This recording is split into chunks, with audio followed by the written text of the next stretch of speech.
wabarakatuh. Selamat pagi semuanya, adik-adik dari SMA Ndolopo, Bu Vivi ya, betul ya?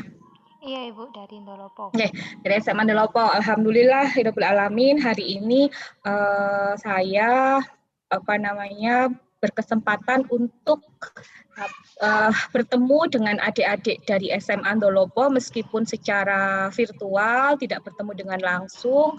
Dan supaya lebih dekat, saya perkenalkan rumah saya juga Ndolopo, rumah saya Ndoho, jadi dekat aja sama rumahnya gitu ya, dengan sekolahnya. Sedikit informasi, saya juga punya teman di Ndolopo, jadi SMA Ndolopo nggak jauh-jauh dari saya. Hari ini saya diberi kesempatan untuk sedikit sharing terkait dengan perencanaan studi lanjut di perguruan tinggi. Yang mana waktu-waktu ini adalah waktu-waktu kritis terkait dengan bagaimana perencanaan studi lanjut adik-adik yang sebenarnya kalau kita bicara timing ya, timeline, idealnya adik-adik yang saat ini sedang duduk di kelas 12 sudah memilih program studi apa atau jurusan apa dan perguruan tinggi mana yang akan dituju oleh adik-adik. Baiklah, sebelumnya saya mau sampaikan dulu alasannya kenapa adik-adik perlu melaksanakan atau perlu melakukan studi lanjut ke perguruan tinggi. Kenapa nggak disarankan kerja aja seperti itu, atau menikah saja, karena mungkin ada pilihan dari adik-adik untuk menikah saja langsung habis kuliah, habis lulus SMA, atau saya nggak mau kuliah, saya mau kerja aja. Nah, pilihan kembali pada adik-adik sekalian ya. Baik, saya lanjutkan ke slide berikutnya. Kenapa adik-adik perlu untuk melaksanakan atau perlu melakukan studi lanjut di perguruan tinggi? Jadi kelihatan ya teman-teman, Bu Vivi, screen saya, ya.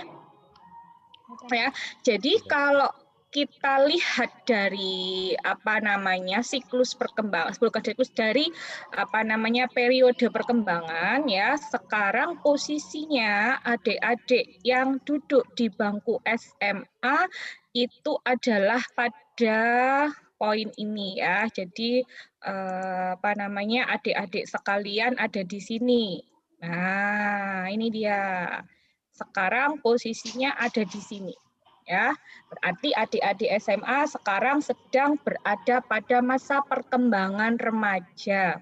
Nah, pada masa perkembangan remaja itu yang diperlukan adalah berkaitan dengan pencarian identitas. Ya, kemudian pencarian identitas berkaitan dengan siapa saya. Nanti saya punya cita-cita apa, kemudian saya punya kelebihan apa. Nah, itu termasuk salah satu identitas. Nah, berikutnya adik-adik nanti ya sebentar lagi masuk pada periode perkembangan ini ya, periode perkembangan ini. Kalau ada yang tanya, mulai kapan saya masuk di periode perkembangan yang adult atau dewasa awal? Dewasa awal itu dari sisi psikologi perkembangan biasanya masuk kepada usia 20 tahun, 18, 20 tahun seperti itu. Ya, oleh sebab itu adik-adik yang saat ini sedang duduk di kelas 12 SMA ya, sebentar lagi akan mengakhiri masa remaja dan menjelang masuk di masa dewasa awal. Nah, berkaitan dengan masa dewasa awal, sebelum teman-teman masuk di perkembangan itu, saya perlu menjelaskan sedikit kepada teman-teman apa saja tugas perkembangan. Jadi tugas perkembangan individu pada masa dewasa awal adalah mulai bekerja, kemudian memilih pasangan, kemudian membina keluarga, mengasuh anak, mengelola rumah tangga, mengambil tanggung jawab sebagai warga negara, dan mencari kelompok sosial yang menyenangkan. Baik, saya jelaskan sedikit terkait dengan apa sih tugas perkembangan itu. Jadi kalau apa sih Budian? Setahu saya tugas itu ya tugas sekolah, kok ada tugas perkembangan gitu ya. Jadi tugas perkembangan itu adalah harapan-harapan dari masyarakat, dari kelompok, dari lingkungan sosial terkait dengan capaian-capaian apa psikologis yang dialami oleh masing-masing individu, ya. Jadi harapan sosial pada masing-masing masa perkembangan itu berbeda-beda. Nah, harapan sosial dari masa perkembangan dewasa awal yang pertama adalah bekerja.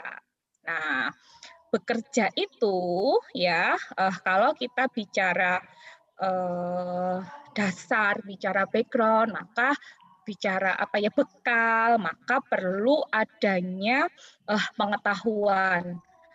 Loh, Bu, kan saya juga bisa bekerja apa namanya dari apa kalau saya lulus SMA saja nggak masalah ketika teman-teman misalnya lulus SMA bekerja. Cuman kalau kita melihat kondisi saat ini, kalau teman-teman mau melamar pekerjaan ya, jadi ini informasi ini kalau Anda bekerja ke orang lain, kalau Anda mau bekerja ke suatu instansi, apalagi misalnya kalau Anda mau bekerja menjadi abdi negara ya jadi PNS seperti itu ya. Jadi untuk bekerja entah itu nanti ketika Anda menjadi PNS atau karyawan swasta gitu ya. Di sini pasti butuh namanya latar belakang pendidikan minimal S1 ya, minimal S1 atau minimal diploma pendidikan di perguruan tinggi, yang artinya SMA saja nggak cukup kayak gitu. Oleh sebab itu, di sini teman-teman perlu untuk melanjutkan studi lanjut di perguruan tinggi. Di samping itu, apa namanya, kalau kita bicara kuliah, kalau kita bicara studi lanjut di perguruan tinggi, itu sebenarnya tidak melulu berkaitan dengan ijazah. Memang yang diharapkan nanti ijazah buat lamar pekerjaan, betul, nggak salah. Tetapi yang perlu teman-teman pahami adalah ketika teman-teman belajar di perguruan tinggi, adalah di perguruan tinggi teman-teman tidak hanya belajar berkaitan dengan akademik saja, tapi di perguruan tinggi juga ada kegiatan kemahasiswaan, contohnya berkaitan dengan pengembangan minat bakat, misalnya paduan suara, misalnya apa namanya kewirausahaan, kemudian di beberapa perguruan tinggi juga ada misalnya kegiatan pecinta alam seperti itu. Sehingga di perguruan tinggi teman-teman tidak melulu belajar, tidak melulu melakukan kegiatan akademik.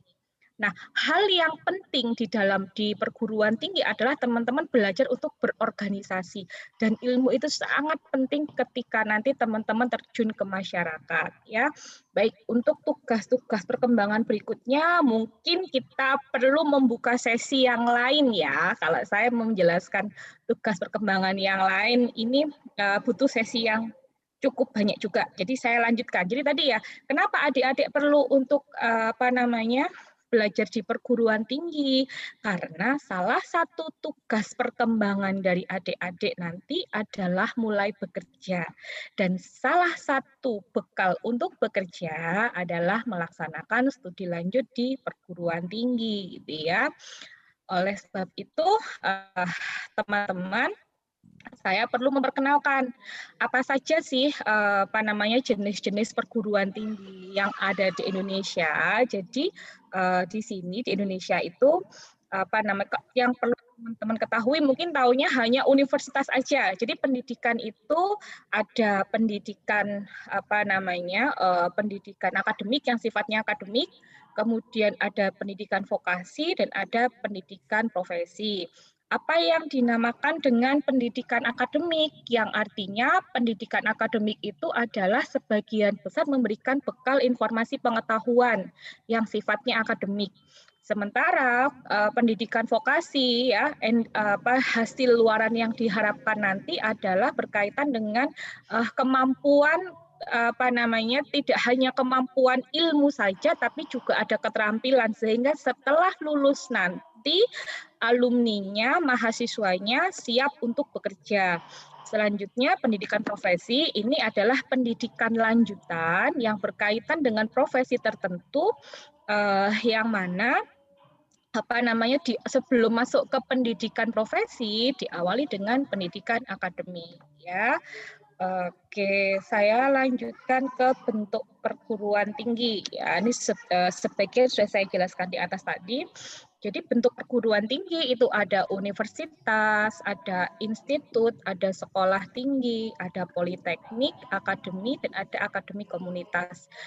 Oke, mungkin yang sering didengar teman-teman adalah universitas. Jadi kalau universitas itu perguruan tinggi yang di dalamnya terdapat banyak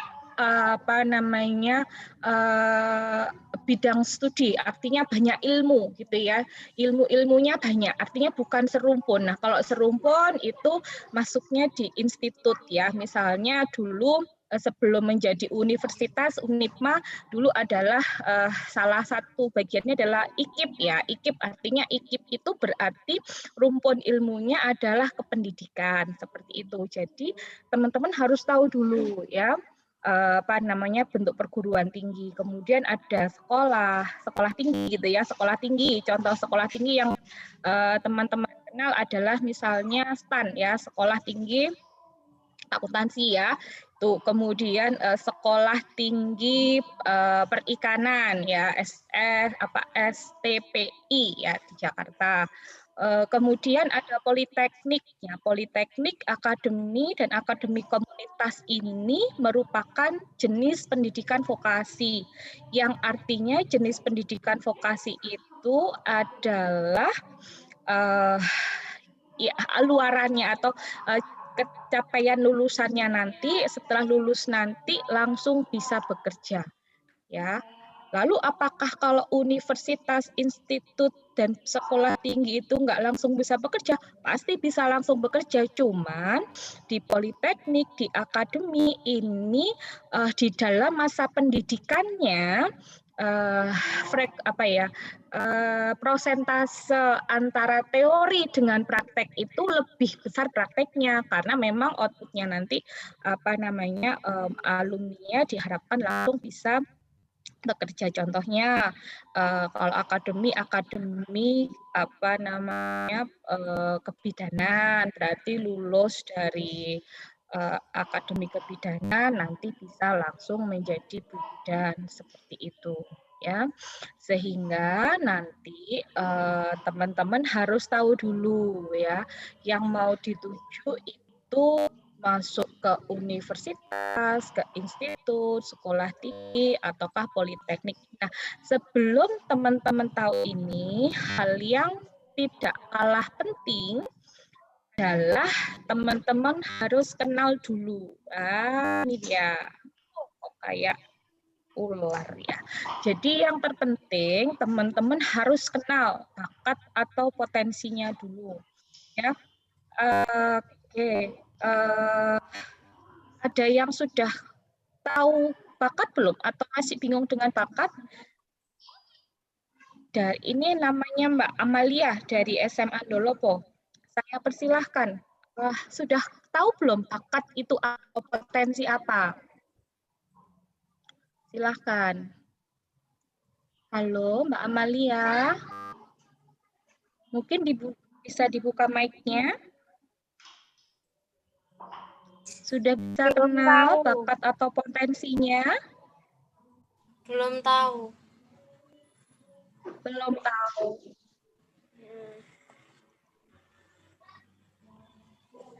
Oke.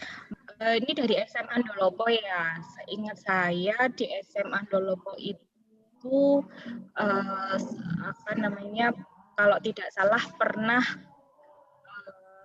psikologi ketika Anda masuk di kelas 10. Nah, mungkin nanti Anda bisa konsultasi ke guru BK-nya.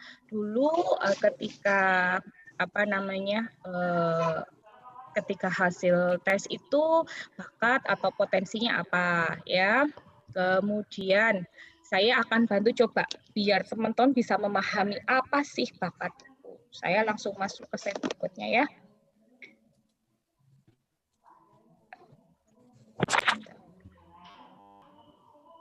Oke. Saya. Nah, ini dia. Ya. Jadi apa sih bakat? Jadi ini kadang-kadang teman-teman yang sedikit bingung antara apa sih bakat kemudian minat. Jadi bakat itu berkaitan dengan kemampuan atau kekuatan yang teman-teman miliki, ya, teman-teman miliki. Kemudian di sini ketika Anda mengerjakan, maka hasilnya bisa baik sama seperti ketika Anda sudah belajar itu dalam waktu yang lama. Yang artinya bagaimana kita bisa mengenali kebakat saya, bagaimana saya bisa mengenali potensi saya, kemampuan saya, padahal apa? Coba dilihat. Kalau di sini misalnya adalah kalau dalam hal akademik berarti saya memiliki hal belajar yang baik itu di pelajaran apa? Yang artinya dalam hal ini bisa Anda melihat dari nilainya, nilai yang Anda peroleh, ataukah tidak harus nilai, tapi ketika Anda mengerjakan itu, mengerjakan cepat, bisa mengerjakan cepat, dan bisa mengerjakan hasilnya dengan baik. Dengan baik itu bisa dibilang betulnya, atau dalam hal ini dibandingkan dengan teman Anda yang paling baik, seperti itu. Ya, sehingga dalam hal ini teman-teman bisa mengetahui bakat Anda adalah ketika Anda mengenali, ketika Anda melakukan sesuatu, dan hasilnya itu bisa baik, maka itu kita bisa mengatakan sebagai potensinya, mengatakan itu sebagai bakatnya. Nah, di samping Anda tidak perlu membutuhkan waktu lama dan berhasil baik, gitu ya. Yang perlu Anda perhatikan bahwa itu adalah bakat Anda, bahwa setelah Anda melakukan ada kepuasan, ya. Jadi ada kepuasan, ada rasa ingin melakukan lagi, rasa ingin mengulangi aktivitas itu, ya. Itu bisa masuk kepada bakat, ya, pada bakat. Lalu apa Bu? Tadi Bu Dian di atas menyampaikan minat. Nah, minat itu lebih kepada minat itu lebih kepada ketertarikan atau interest. Nah, dalam hal ini untuk memilih studi lanjut, karena studi lanjut itu nantinya masuk ke jenjang karir atau pekerjaan, maka Anda perlu kenali dulu bakat Anda di apa, kekuatan Anda di mana. Kemudian di sini ketertarikan Anda pada aktivitas apa atau ada pada pekerjaan apa. Contoh misalnya gitu ya, Anda punya kekuatan atau punya kelebihan di dalam belajar hal-hal yang berkaitan dengan ilmu pengetahuan.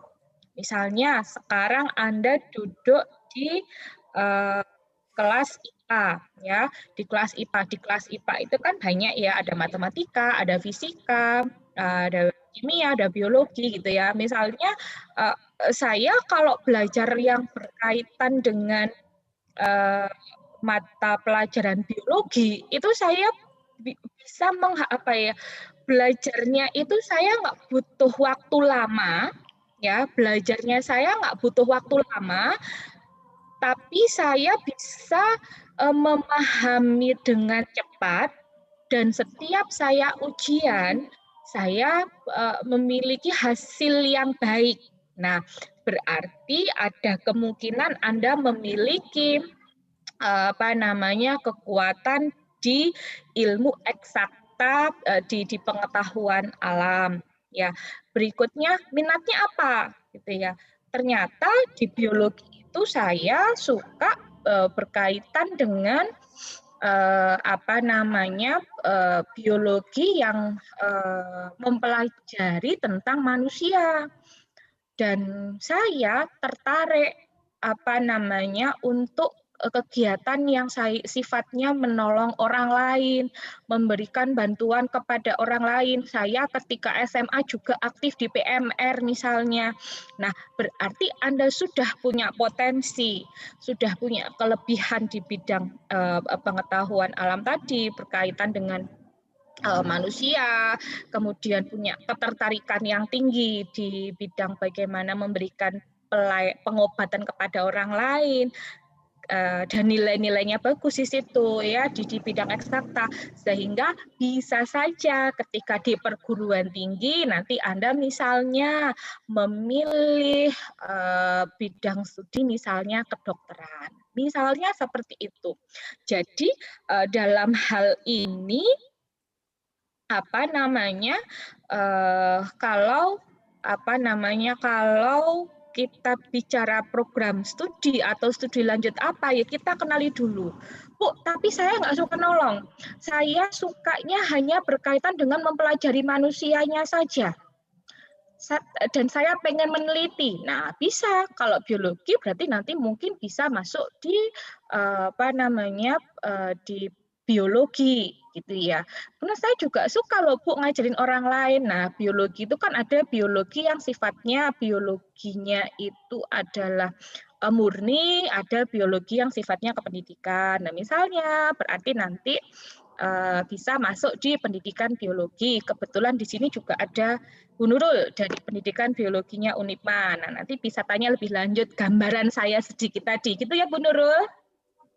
Oke, nah Bu, tapi saya sukanya di sosial. Sosial itu kan banyak rumputnya, ya. Sosial itu kan banyak. Saya suka nolongin orang, Bu. Saya suka nolongin orang. Kemudian nilai-nilai saya itu juga bagus yang berkaitan dengan sosiologi. Nah, bisa ngambil berkaitan di sosial ya. Sosial itu banyak, ada psikologi, nolong orang gitu ya, ada BK misalnya ya.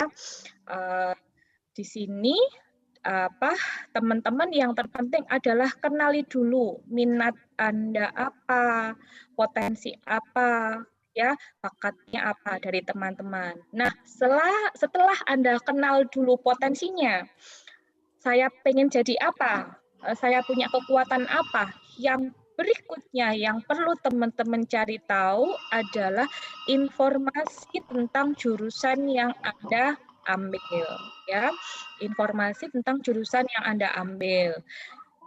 Mungkin teman-teman akan langsung cari tahu, biasanya akan cari tahu ini nih, akreditasi. Ya tahu biasanya, karena orang tua pasti akreditasinya apa, itu pasti. Cuman kalau saya boleh menyarankan supaya sesuai dengan apa yang potensi Anda, supaya sesuai dengan minat Anda, baca dulu, cari dulu deskripsi tentang jurusan atau prodi. Kenapa jadi begini? Ya, jurusan atau prodinya, ya. Misalnya Anda mau mengambil jurusan biologi, misalnya mau mengambil jurusannya adalah hukum, baca dulu di hukum itu mempelajari apa saja, di biologi itu mempelajari apa saja, sehingga sesuai dengan bakat Anda, sesuai dengan ketertarikan Anda.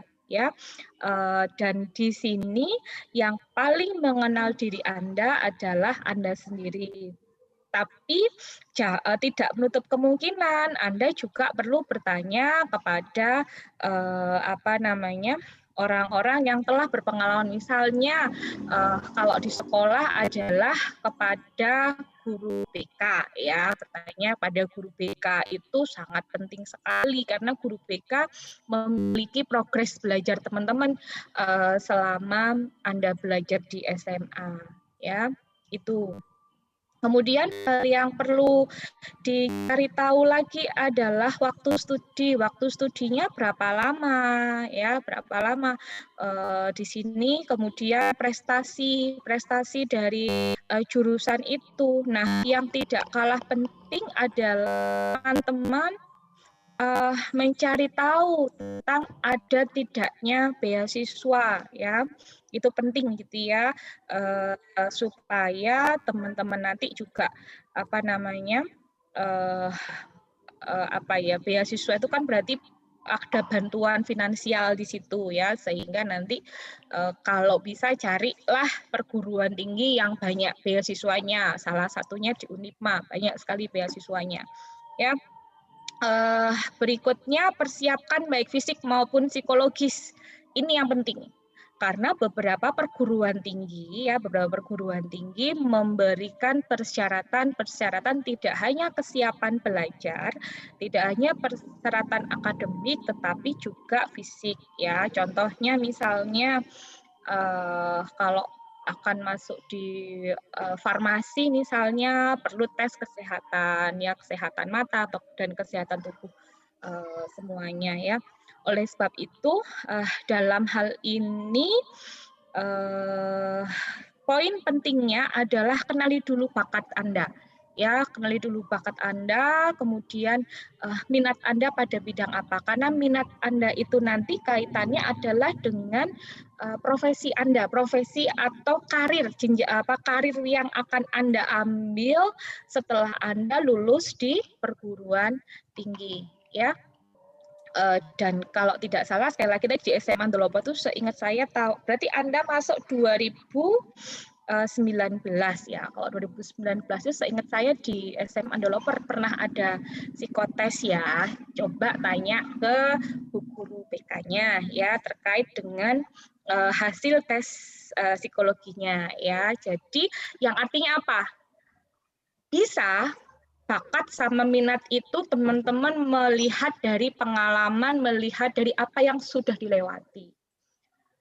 Tetapi teman-teman akan sangat terbantu setelah Anda melaksanakan tes psikologi, bantuan dari hasil tes psikologi itu akan memberikan bantuan yang lebih. Misalnya di dalam tes psikologi itu akan tahu Anda punya kelebihannya pada poin apa saja, pada bakat misalnya bakat itu ada bakat berkaitan dengan bahasa, ada berkaitan dengan visual ya, visual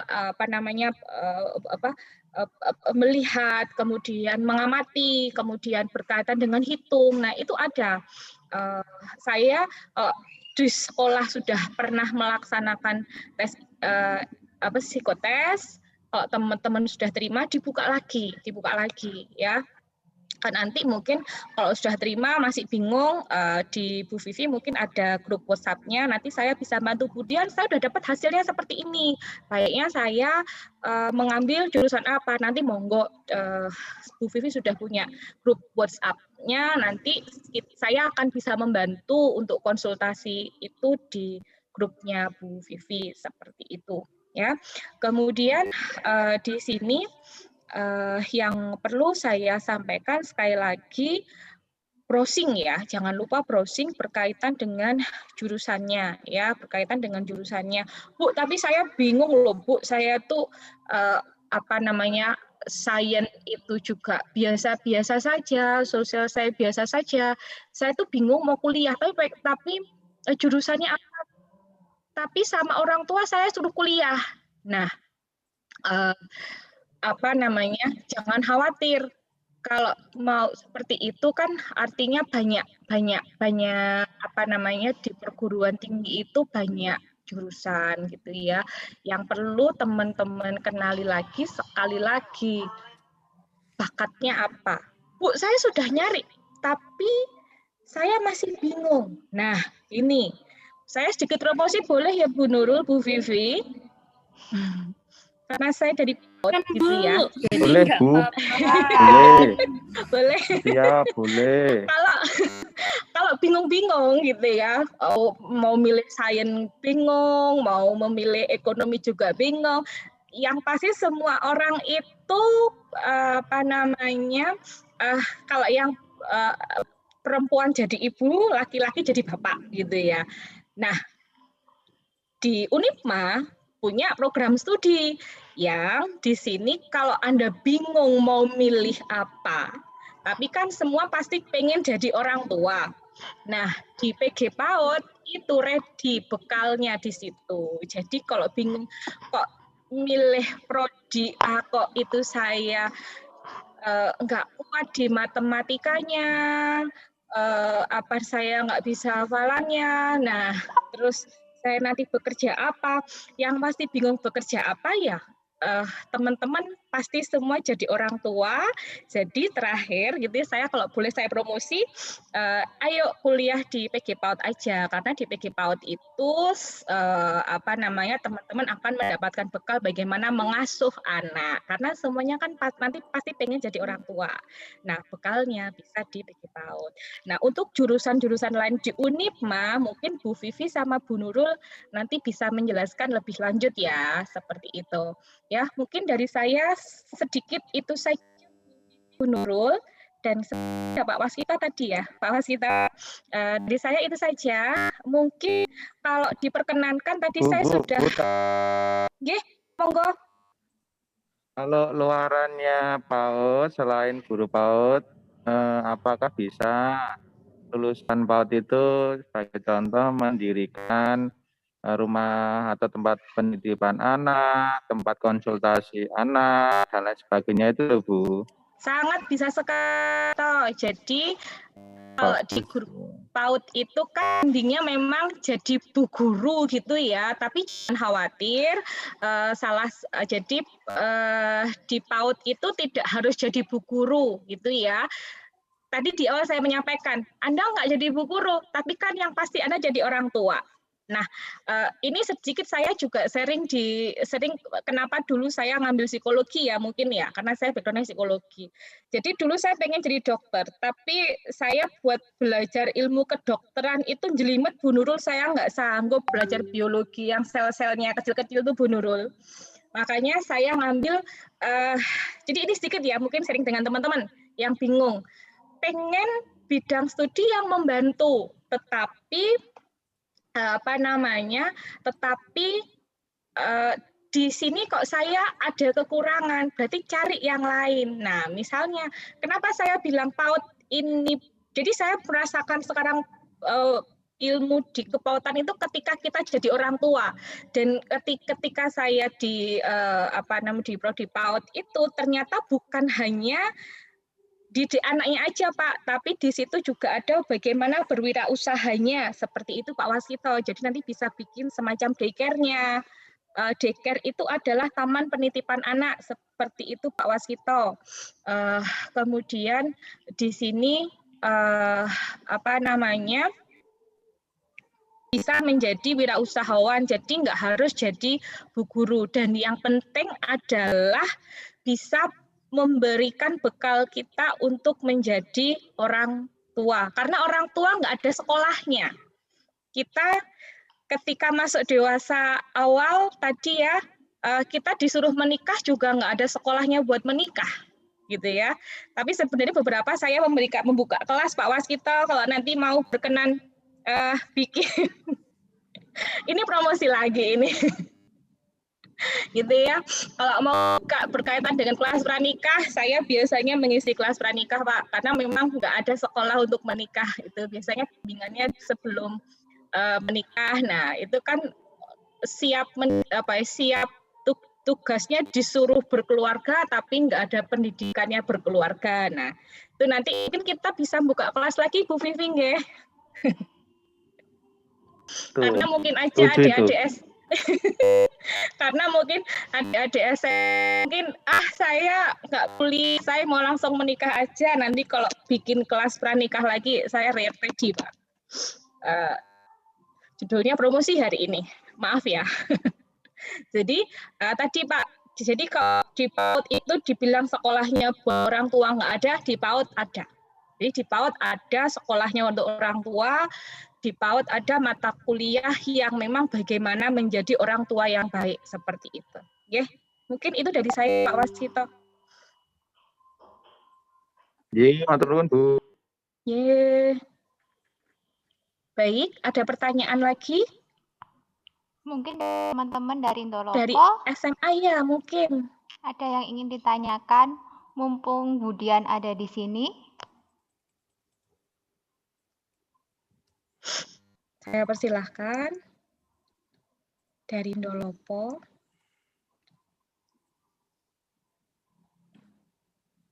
Tidak ada.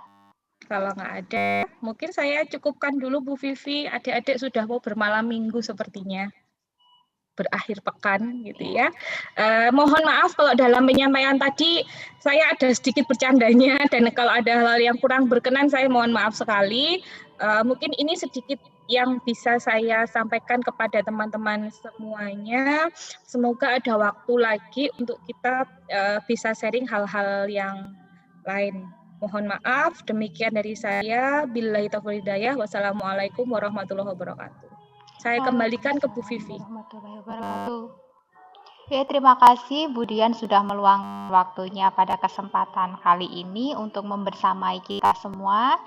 Jadi teman-teman tadi sudah mendapatkan materi dari Budian ya. Karena tidak ada yang bertanya, kemungkinan sudah jelas seperti itu. Sudah bisa menentukan kira-kira kalau mau kuliah itu maunya seperti apa, berdasarkan minatnya seperti apa, berdasarkan potensinya seperti apa.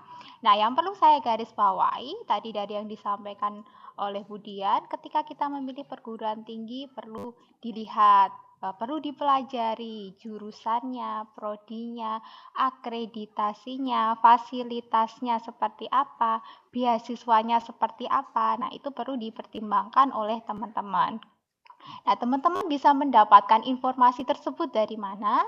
Teman-teman bisa melihatnya dari brosur. Sebagai contoh kemarin ketika by grup WA ya, kita sudah memberikan banyak brosur. Kalau di Unipma di situ sudah lengkap. Jadi yang disampaikan oleh Budian itu semuanya ada di Unipma. Mulai dari akreditasinya sudah ada, bahkan visi misinya mau membentuk mahasiswa seperti apa sudah ada. Bukti prestasi mahasiswa sudah ada.